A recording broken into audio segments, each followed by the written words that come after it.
Hey, what's up, guys, and welcome back to my reading journey. Hope we're all doing absolutely fantastic, and today, as usual, we're gonna continue with Aristotle's Nicomachean Ethics. And we're finished with the first book.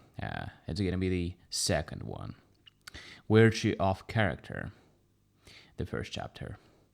How a virtue of character is acquired. So let's get started.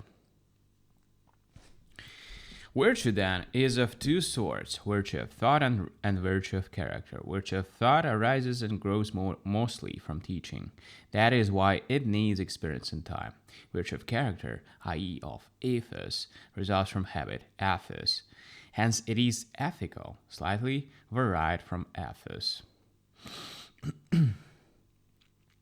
Hence, it is also clear that none of the virtues of character arises in us naturally, for if something is by nature in one condition, habituation cannot bring it into another condition. A stone, for instance, by nature moves downwards, and habituation could not make it move upwards, not even if you threw it up 10,000 times to habituate it. Nor could habituation make fire move downwards, or bring anything that is by nature in one condition to another condition. And so the virtues arise in us, neither by nature nor against nature. Rather, we are by nature able to acquire them, and we are completed through habit.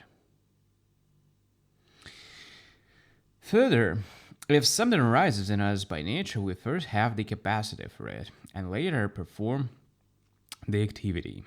This is clear in the case of the senses, for we did not acquire them by frequent seeing or hearing, but we already had them when we exercised them, and did not get them by exercising them. Virtues, by contrast, we acquire, just as we acquire crafts by having first performed the actions. For we learn a craft by producing the same product that we must produce when we have learned it. We become builders, for instance, by building, and we become harpists by playing the harp. Similarly, then, we become just by doing just actions, temperate by doing temperate actions, brave by doing brave actions. What goes on in cities is also evidence for these. The legislator makes the citizen good by habituating them, and this is the wish of every legislator. If he fails to do it well, he misses his goal. Correct habituation distinguishes a good political system from a bad one. Further, the sources and means that develop each virtue also ruin it, just as they do in the craft. For playing the harp makes both good and bad harpists, and it is analogous in the case of builders and all the rest. For building well makes good builders, and building badly makes bad ones. Otherwise, no teacher would be needed, but everyone would be born a good or a bad craftsman. It is the same then with the virtues. For what